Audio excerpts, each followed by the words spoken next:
I was working at a financial firm in New York City with a bunch of very smart people, and I had a brilliant boss I much admired. I went to my boss and told him I was going to start a company selling books on the internet.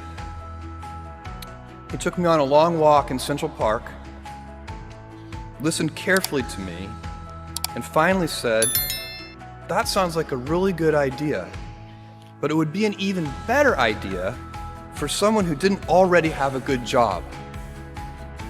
You can have a job, or you can have a career, or you can have a calling. And if you can somehow figure out how to have a calling, you have hit the jackpot, because that's the big deal. I met Jeff Bezos 25 years ago, and he told me, "Dave, I want you to invest in my company." "What are you doing?" "I'm gonna start a bookstore in my garage." "Okay, and I'm gonna put it online. People buy online, and I'm gonna ship out of my garage. But if you invest in me, Dave, someday I'm gonna be the richest man in the world. I'll do over $100 billion. First of all, there is no such thing as $100 billion 25 years ago. Statistically, there's no such thing. Countries didn't have 100. Our national debt wasn't $100 billion. And this dude's telling me at 26 years old that he's gonna be the richest man in the world because he has a garage and the internet?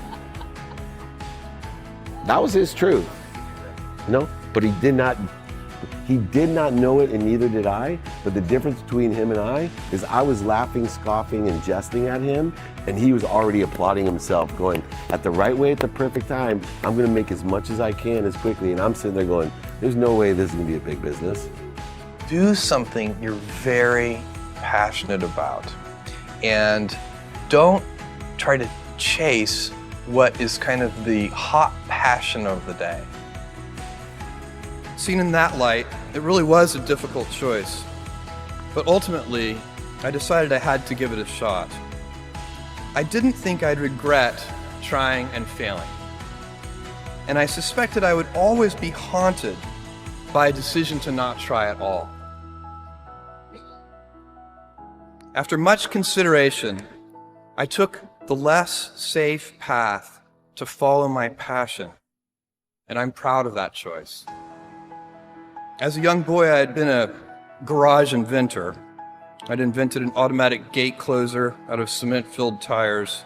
A solar cooker didn't work very well out of an umbrella and aluminum foil. Baking pan alarms to entrap my siblings. I'd always wanted to be an inventor, and she wanted me to follow my passion.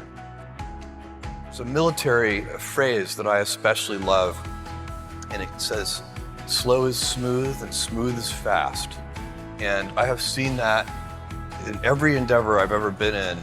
That's the kind of thing that really allows you to make progress. You get certain gifts in life and you want to take advantage of those, but I guess my advice on adversity and success would be to be proud not of your gifts, but of your hard work and your choices.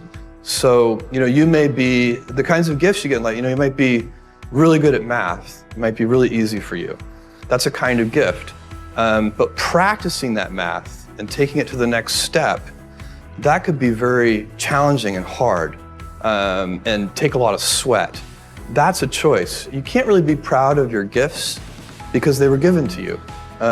You can be grateful for them and thankful for them.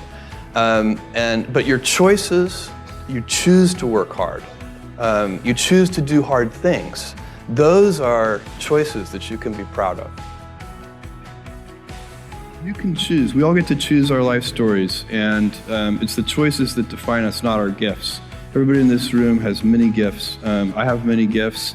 You can never be proud of your gifts because they're gifts. They were given to you. You might be tall, or you might be really good at math, or you might be extremely beautiful or handsome, or there are many gifts, and you can only be proud really of your choices because those are the things that you are acting on. And one of the most important choices that each of us has, and you know this just as well as I do, is you can choose a life of ease and comfort, or you can choose a life of service and adventure.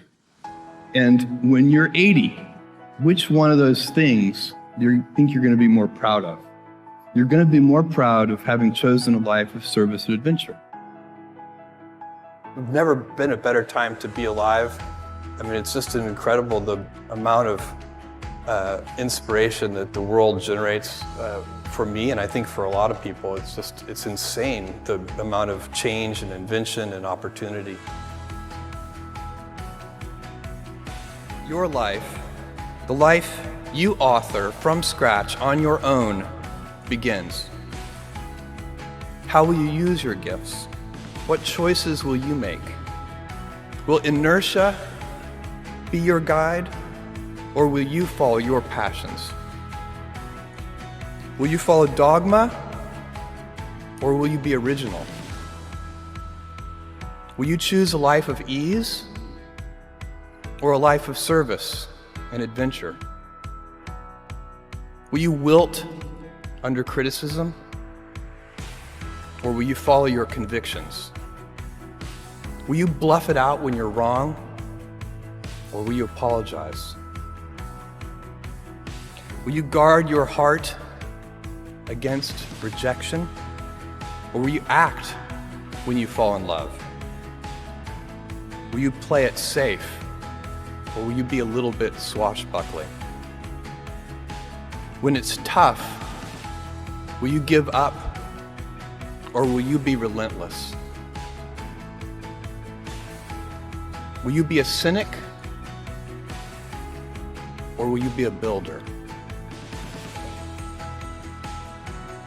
Will you be clever at the expense of others, or will you be kind? Every time you figure out some way of providing tools and services that empower other people to deploy their creativity, you're really onto something.